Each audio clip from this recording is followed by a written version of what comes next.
तो अब क्या तीसरा विकल्प अब जो बिहार की आम जनता है वो किसको देखे? क्या प्रशांत किशोर को तीसरा विकल्प के रूप में देखे? देखिए, आप बात समझिए, मैं जो इस अभियान के तहत हम लोग का उद्देश्य है, जो हम लोग जो कर रहे हैं कि समाज को जाकर ये बताएं कि इन सारी समस्याओं को आप जान रहे हैं, झेल रहे हैं, लेकिन इसके बावजूद जब आप वोट करने जाते हैं, जब चुनाव करने जाते हैं, तो इन समस्याओं को भूलकर आप जाति पर, धर्म पर, लालू के डर से भाजपा को, भाजपा के डर से लालू को, यही वोट करने का यहाँ तरीका है। अच्छा, या तो आप जात पर करेंगे, या धर्म भारत पाकिस्तान हिंदू मुसलमान पर करेंगे, या भाजपा के डर से लालू को करेंगे, लालू के डर से भाजपा को करेंगे। इससे जब तक जनता अलग नहीं हटेगी और जिन विषयों से वो और उनके बच्चे परेशान हैं उन पर वोट नहीं करेगी, तब तक बिहार सुधर नहीं सकता है। क्योंकि ऐसी कोई बात मैंने नहीं बताई जो आपको पहले से नहीं पता है, या सरकार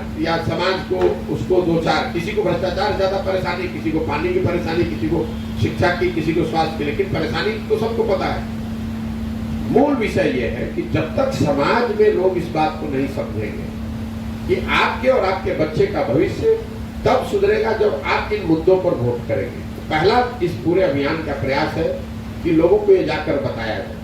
दूसरा, अगर लोग समझ जाएं तो लोगों का स्वाभाविक तौर पर यह कहना है कि भाई हमारे पास विकल्प भी तो होना चाहिए। तो वो विकल्प कोई व्यक्ति प्रशांत किशोर न बनाए, समाज मिलकर बनाए। अब समाज विकल्प क्यों नहीं बनाता है? समाज विकल्प इसलिए नहीं बना पाता है कि कोई उसका सूत्रधार नहीं है, कोई उसको करने वाला, जोड़ने वाला नहीं है।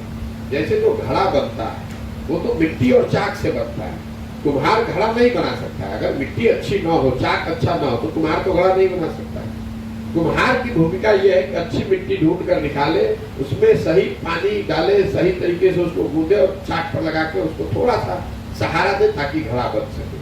तो जन स्वराज का जो दूसरा उद्देश्य है, एक बार अगर समाज समझ जाए तो समाज की मदद की जाए, ताकि समाज में वो लोग जो इस व्यवस्था को सुधारने की काबिलियत रखते हैं, क्षमता रखते हैं, सोच रखते हैं, उनको मदद की जाए ताकि वो चुनाव लड़े और अच्छी व्यवस्था बनाए।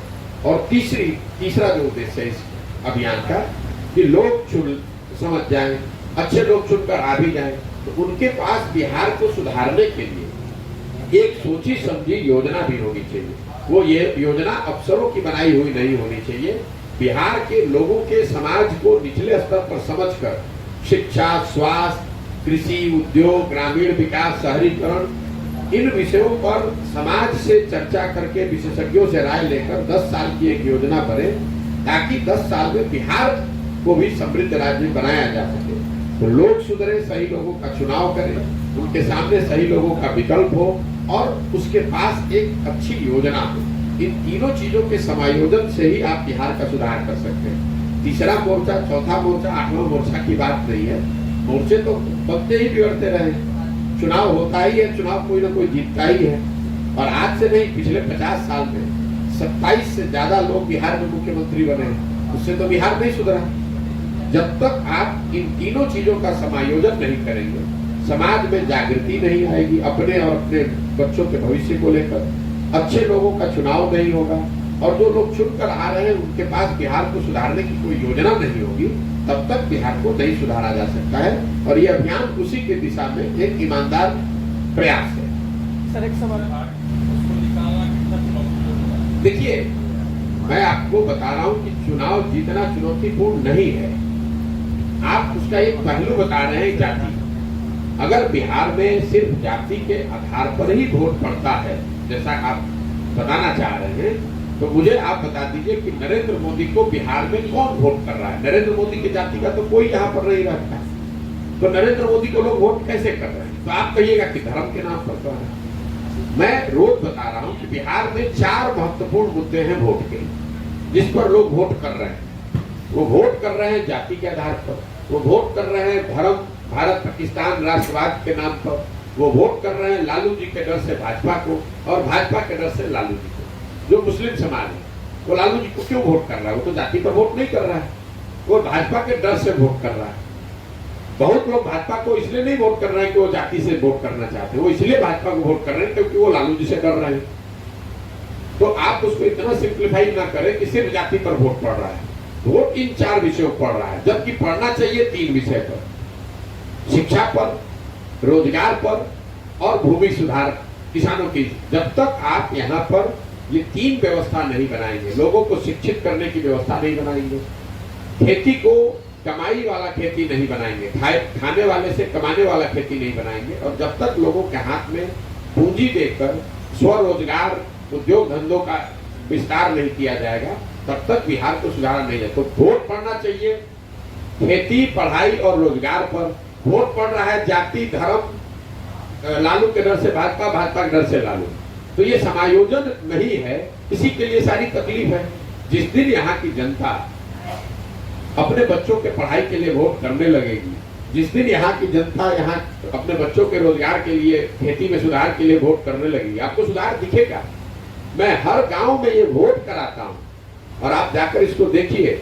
मैं लोगों से 2200 गांव में ये कहता हूँ ओपन कि आप अपने बच्चे के नाम पर शपथ लेकर बोलिए कि आपने जिंदगी में कभी शिक्षा और रोजगार पर वोट किया है, और आपको आश्चर्य होगा कि शिक्षा पर वोट करने के नाम पर अभी तक एक हाथ भी कोई नहीं उठाता है अपने बच्चे के सर पे हाथ रख के। और ये मैं हर दिन अपनी हर सभा में कराता हूँ कि आप शिक्षा की बात कर रहे हैं, लेकिन आपने जीवन में कभी शिक्षा के लिए वोट नहीं किया है। और ये अभी हम पत्रकारों के बीच में भी कराएंगे तो वहां पर भी रिजल्ट यही आएगा। तो मेन बात यह है कि वोट होना चाहिए शिक्षा, रोजगार और कृषि पर। वोट हो रहा है जाति, धर्म और लालू का डर और भाजपा के डर से। जिस दिन इसको आप सुधार देंगे तो बिहार में आपको सुधार दिखेगा। सर एक चीज और बोले सर कि आप शिक्षा व्यवस्था नीतीश कुमार और के राज में जो ध्वस्त हो गया है, लेकिन जिस प्रकार से अभी नई शिक्षा नियमावली आई है जिससे सुधारने का प्रयास, इस पर क्या देना? भैया कुछ नियमावली नहीं है, फिर वही बात। जो नियमावली आई है ये तो शिक्षकों की जो अभी स्थिति है, बहाली है, उनका सर्विस कंडीशन, उस पहलू को देख रहा है।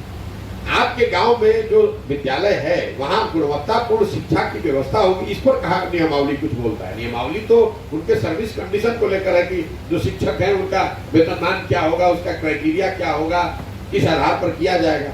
यही लोग हैं लालू नीतीश जिन्होंने इन शिक्षकों को बहाल किया है। आज कह रहे हैं कि आप गलत हैं, तो भैया तुमने बहाल क्यों किया था? और बहाल करके इतने दिन से बिहार के लोगों का हजारों करोड़ रुपया क्यों बर्बाद कर रहे थे इन पर?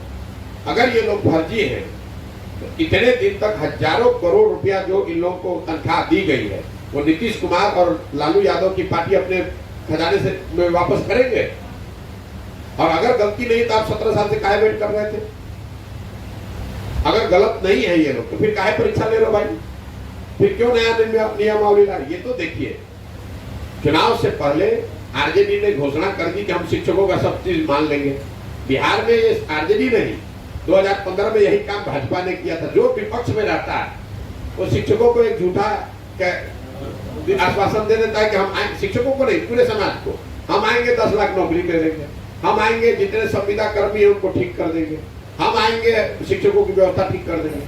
जो कह रहा है, लोग उनसे ये नहीं पूछ रहे कि साहब आप ही के बाबूजी, आप ही के माताजी तो 15 साल थे, उस समय आपने 10 लाख नौकरी क्यों नहीं दे दी? वो आप पूछिएगा नहीं। तो स्वाभाविक तौर पर जब आप अंधभक्त होकर वोट दीजिएगा तो आप ठगे ही जाइएगा। अगर आप अंधभक्त होकर प्रशांत किशोर से भी जुड़िएगा, बहुत लोग हमको कहता है कि आप तेजस्वी के 10 लाख नौकरी की बात कर रहे हैं, मोदी की बात नहीं कर रहे, हम तो दोनों की बात कर रहे हैं, हम अपनी भी बात कर रहे हैं कि अगर मैं भी आपको कह रहा हूं क्या कर यहाँ नौकरी दे दूंगा, तो जब तक मैं उसका कोई कार्यक्रम न दूं कि नौकरी कैसे दूंगा तो मैं भी आपको ठगूंगा। तो यहाँ लोगों को तो पूछना ही नहीं है। कोई आया कहा मैं 10 लाख नौकरी दे दूंगा, भाई तेजस्वी यादव ने कहा था पहले कैबिनेट में दे दूंगा। अब आप बंगाल, उत्तर प्रदेश कहां कहां घूम रहे हैं, घूमिए, कैबिनेट हो रही कि नहीं हो रही पहले ये बताइए। अगस्त से आप कैबिनेट में बैठे हुए हैं, रोज आप ट्वीट कर रहे हैं, पत्रकारों से बात कर रहे हैं, तो ये बताइए कि पहले कैबिनेट के बजाय 100 कैबिनेट हो गया, नौकरी क्यों नहीं मिल रही? नहीं मिल रही तो कम से कम मांगो माफी कि भाई हमने झूठा तुमको बोला था, आश्वासन दिया था वोट लेने के लिए। ये तो सब जानते हैं कि जीवन उनका बीत जाएगा, 10 लाख नौकरी वो नहीं दे सकते। जो आदमी खुद अगर लालू जी का लड़का ना हो तो उसको नौकरी न मिले, वो दूसरों को क्या नौकरी देगा? अगर तेजस्वी यादव लालू जी के लड़के न हो तो उनको कौन सी नौकरी मिल जाएगी इस देश में? जरा आपको बता दीजिए। बच्चे जो हैं जो डॉक्टर बनना चाहते हैं और यहाँ पर सभी तृतीय क्षेत्र का विकास सबसे ज़्यादा हो रहा है और सबसे ज़्यादा नफा देश को तृतीय क्षेत्र से मिल रहा है। इसका आप क्या कहना चाहिए? किस क्षेत्र में? तृतीय क्षेत्र में मिल रहा है। तृतीय तीसरा क्षेत्र जो है थर्ड सेक्टर। प्राथमिक क्षेत्र।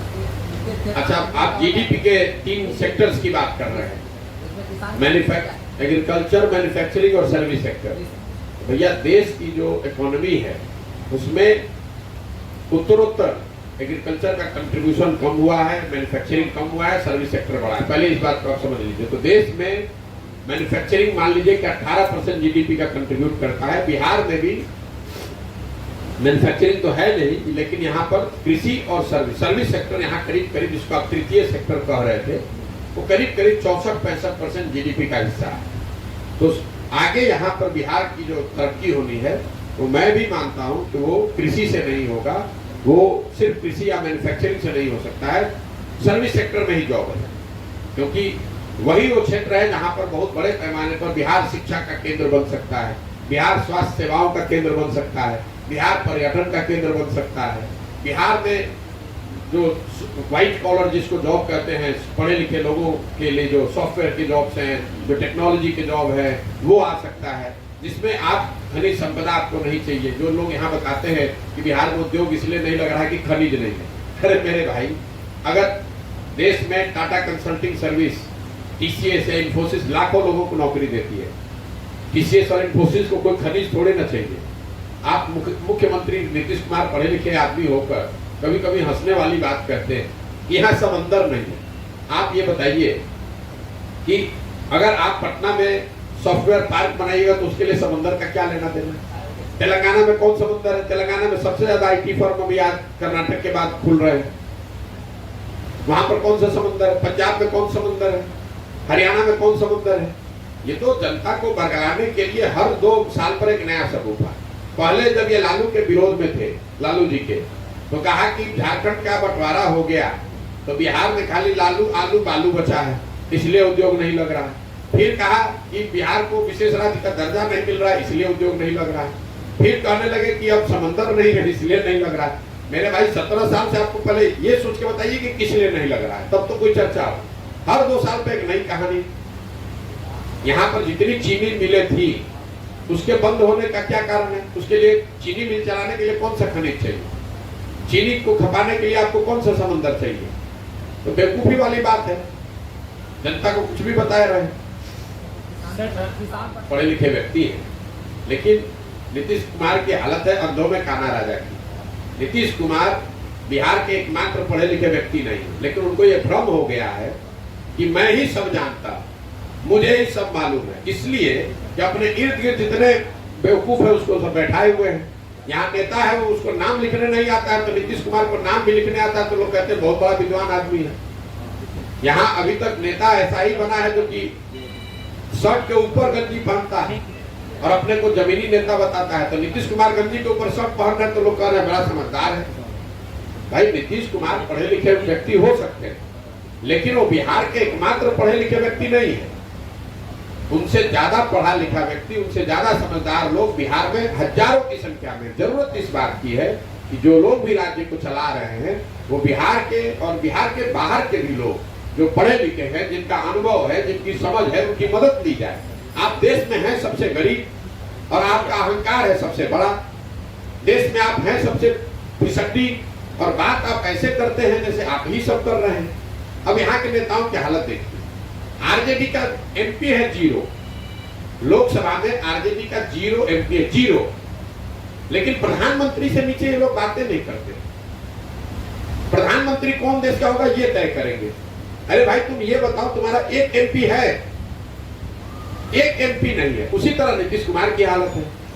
देश में आप सबसे गरीब, सबसे पिछड़े, सबसे फिसड्डी है, लेकिन आप बात करेंगे तो ऐसे करेंगे जैसे बिहार को आपने अमेरिका बना दिया है और सबको आपको आपसे सुनना चाहिए। अरे आप में इतनी समझ तो होनी चाहिए कि भाई लोगों से पूछिए तो सही। अपने आपको प्रशांत किशोर से पूछने की जरूरत है, जिससे पूछना है पूछिए, किसी से तो सलाह लीजिए, किसी से तो मदद लीजिए। जल प्रबंधन के भी आप ही विशेषज्ञ हैं, शिक्षा आप ही को आता है, स्वास्थ्य आप ही को आता है, लॉ एंड ऑर्डर के महारत आप ही को है, कुर्सी पर चिपके रहने की तो महारत आपकी देश देख ही रहा है। तो सब चीज तो आप ही को आता है। बिहार में बाकी 13 करोड़ लोग इस चीज के लिए उनका धन्यवाद करें कि भगवान ने हम लोग को नीतीश कुमार जैसा काबिल पढ़ा लिखा आदमी और उनके साथ देश का बहुत बड़ा लोकप्रिय नेता तेजस्वी यादव बैठा दिया है। अब हम लोग अपने को धन्य माने कि बिहार में हम लोग धन्य हैं कि इतने बड़े लोग हम लोग के व्यवस्था को सुधारने में पिछले 32 साल से लगे हुए हैं। सुधार नहीं पा रहा है, इस पर कोई ना पूछे। सर इससे पहले भी सर कोई मतलब दिया था आपकी बार भाजपा सरकार आम जनता चाह रही है, ऐसा जनता का ये जनता का मानना है। और उसके बाद सर आप नीतीश कुमार के साथ भी काम कर चुके हैं, तो क्या जो ऐसी परिस्थिति अभी नीतीश सरकार में आई है तो इसके लिए प्रशांत किशोर भी दोषी है? बिल्कुल आप लोग ऐसी बात करते हैं। आपका ये कहना है कि आपने पीछे नीतीश कुमार की मदद की है। ठीक है, नीतीश कुमार की मदद मैंने 2014 में की है। नीतीश कुमार 2014 के नीतीश कुमार और आज के नीतीश कुमार में जमीन आसमान का फर्क है। हम ऐसे लोगों में से नहीं है जो राजनीति करने के लिए राजनीति करता है। हमारे बिहार की राजनीति में कोई दिलचस्पी नहीं रही है। 2005 से 2012-13 का दौर ऐसा था जिसमें बिहार में कुछ सुधार होता दिखा।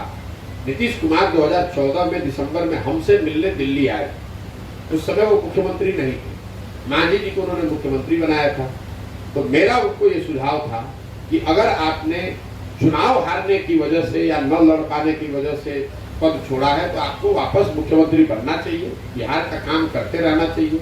चुनाव प्रबंधन को लेकर जो मदद है वो आपकी मदद में करूंगा। वो मदद हम लोगों ने की भी, लेकिन आप ये समझिए कि 2014 के नीतीश कुमार जिनकी मदद की गई थी वो नीतीश कुमार थे जिन्होंने 5 से लेकर 12-13 के दौर में बिहार में सुधार की दिशा में कुछ कदम उठाया था। वो नीतीश कुमार थे जो चुनाव नहीं हारे थे। 2014 में नीतीश कुमार जिनकी मदद मैंने की थी, चुनाव नहीं हारे थे, उनकी पार्टी लोकसभा में हारी थी। लेकिन नीतीश कुमार में राजनीतिक मोरालिटी उस समय जिंदा थी तो उन्होंने पद छोड़ दिया था। आज नीतीश कुमार चुनाव हार गए हैं। 2020 के चुनाव में 243 के विधानसभा में आपके 42 एमएलए है, तो आप तो चुनाव हार गए। लेकिन कोई ना कोई जुगत लगा के, कोई भी समझौता करके, कभी भाजपा से कभी लालटेन से आप सत्ता में बैठे हुए। और सबसे बड़ा विरोध का कारण यह है कि 2014-15 में जिस नीतीश कुमार की मदद की गई थी वो नीतीश कुमार थे जिन्होंने गैसल में असम में एक रेल दुर्घटना हुई थी, 291 लोगों की उसमें मृत्यु हुई थी। वाजपेयी जी तक प्रधानमंत्री थे। नीतीश कुमार ने पद से इस्तीफा इसलिए दिया था कि 290 लोगों की मृत्यु हो गई, मैं अब इस पद पे नहीं रह सकता। वही नीतीश कुमार कोरोना के दौरान बिहार में हजारों लोग मर गए। हमने देखा, हम लोगों ने लाखों लोग बिहार के बच्चे मारे पूरे देश में फिर रहे। नीतीश कुमार अपने बंगले से बाहर नहीं निकले, उनकी मदद के लिए कोई प्रयास नहीं किया। उसके बाद उनका विरोध शुरू किया है हमने। और एक और अंतिम बात आपको बता देते हैं, लोकतंत्र आपको बताता है कि जिस व्यक्ति, जिस दल, जिस विचारधारा में भी आपका यकीन है, उस दल के साथ, उस नेता के साथ, उस विचारधारा के साथ आप जुड़िए, उसकी मदद कीजिए। लेकिन वो विश्वास, वो भरोसा, वो वोट 5 वर्ष के लिए है, जीवन भर के लिए नहीं है। जो आप आर्गुमेंट दे रहे हैं उसके हिसाब से तो 5 वर्ष में चुनाव की जरूरत ही क्या है। एक बार आपने वोट दे दिया, जीवन भर वही रहेंगे। क्योंकि वही लोकतंत्र आपको बताता है कि अगर जिस पर आपने विश्वास किया उसने वो काम नहीं किया तो नागरिक होने के नाते आपकी ये जिम्मेवारी है कि जितनी मजबूती से आपने उनका साथ दिया है उतनी ही मजबूती से उसका विरोध भी होना चाहिए। नहीं तो ये तो राजतंत्र है कि पहले 15 वर्ष हमारे बाबूजी रहेंगे, उसके बाद हम रहेंगे, उसके बाद हमारा बेटा रहेगा। काम हो चाहे नहीं हो। और जितने लोग आरजेडी के वोटर हैं वो आरजेडी को वोट देते रहे, जितने लोग नीतीश के वोटर हैं वो नीतीश को वोट देते रहे, मोदी के वोटर हैं मोदी को वोट देते रहे। अरे वोट 5 वर्ष काम के लिए दिया है भाई। जो भी मेरी अपनी आशा अपेक्षा थी उसके हिसाब से दिया है। 2014 में आपको याद है ना 7 निश्चय बनाया गया था। अगर बिहार के हर घर में नल से पानी पहुंचता तो उससे बिहार का फायदा होता कि नुकसान होता? बिहार के हर बच्चे को अगर 1000 रुपया मिल रहा होता, बेरोजगार बच्चे को, तो उससे फायदा होता कि नुकसान होता? तो जो आप उस आधार पर आपकी मदद की आप काम कीजिएगा। जब आप काम किए ही नहीं तो आपका विरोध नहीं होगा। हम किसी के बंधुआ मजदूर हैं।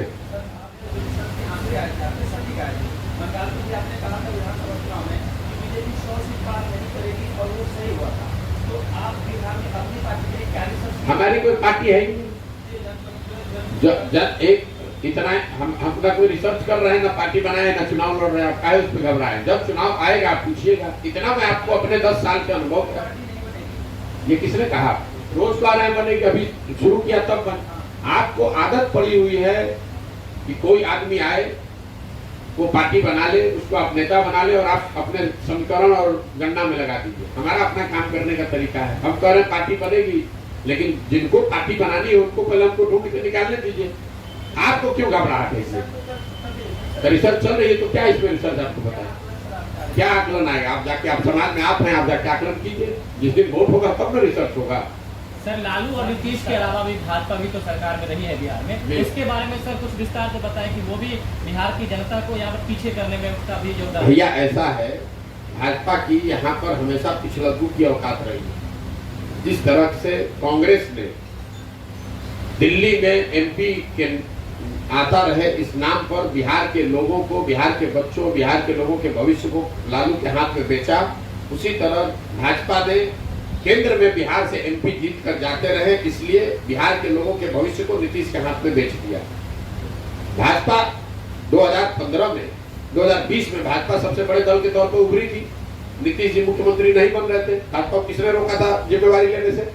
आज घड़ियाली आंसू बहा रहे हैं। आपको उस समय नीतीश के प्रेम में आपने नहीं उनको मुख्यमंत्री बनाया था। ये मुख्यमंत्री इसलिए बनाया था कि हमारा समीकरण यहाँ बना रहे और दिल्ली में हमारा 35-40 एमपी जीत कर जाता रहे। बिहार के लोग कत्लखाना में जाते हैं तो जाए। जो काम कांग्रेस ने लालू जी के साथ मिलकर बिहार के लोगों के साथ किया, वही काम भाजपा ने नीतीश के साथ मिलकर किया है।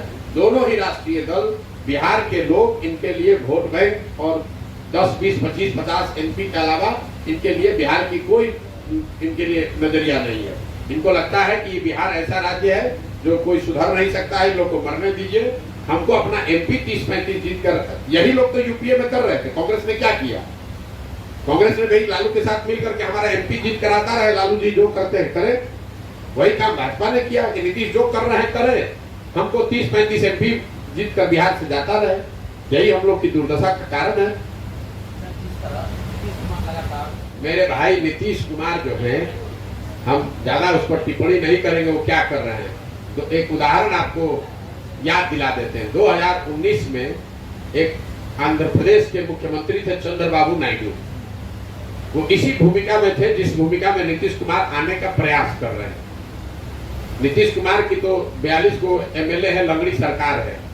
वो तो उस राज्य में बहुमत की सरकार चला रहे थे और यही भूमिका उन्होंने भी शुरू किया था। बंगाल, पूरा देश का दौरा कर रहे थे कि अब हम खड़ा करेंगे। नतीजा क्या हुआ? आंध्र प्रदेश में उनका एमपी घट के हो गया 3, 23 विधायक जीते, सत्ता से बाहर हो गए। तो नीतीश कुमार को बिहार की चिंता करनी चाहिए। अपना ठिकाना है नहीं। मैंने आपको वही कहा, जिस पार्टी का 0 एमपी है वो देश का प्रधानमंत्री तय कर रहा है। जिस पार्टी का अपना ठिकाना नहीं है वो पूरे देश के पार्टी को एकत्र कर रहा है।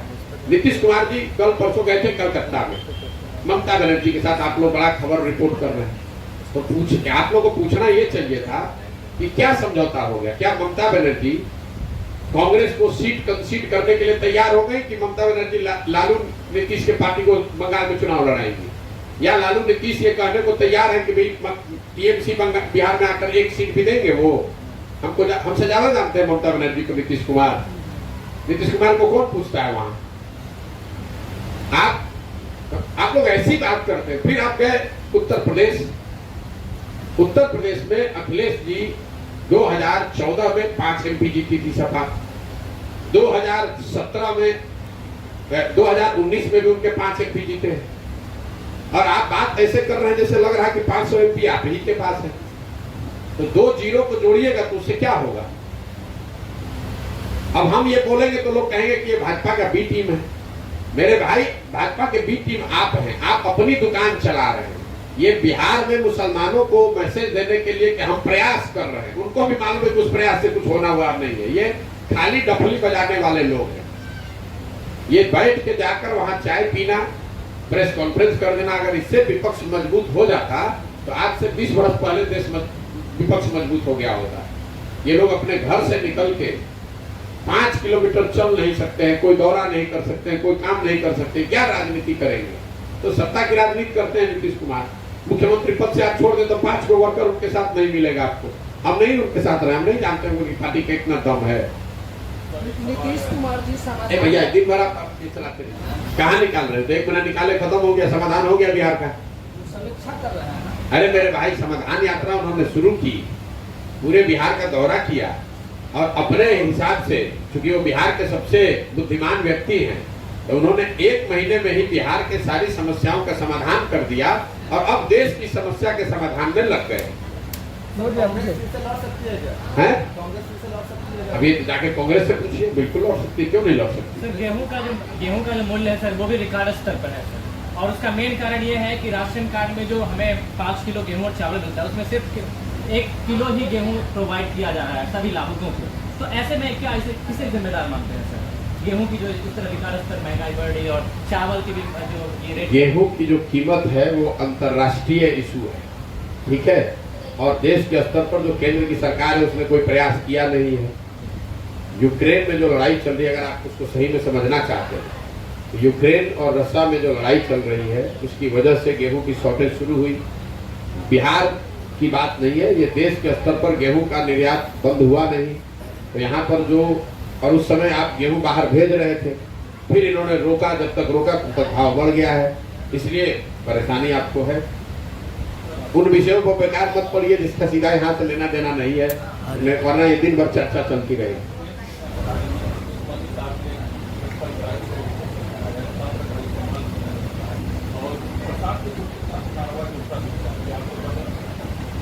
भैया डरते तो हम किसी से नहीं, इतना तो आपको समझ आ ही गया होगा कि हम डरते किसी से नहीं। जो कर रहे हैं वो सामने से कर रहे हैं और पिछले 10 साल से कर रहे हैं। डरते हम किसी से नहीं है, अपने से कोशिश कर रहे हैं कि कोई गलत काम न करें। जब हम गलत कर नहीं रहे हैं, देखिए ये जो ईडी सीबीआई की बात है, जो सत्ता में रहता है उसका दुरुपयोग उपयोग करता ही है, ठीक है। भाजपा कर रही है, बिल्कुल जायज बात है, कर तो रही है, सब लोग ये मानेंगे।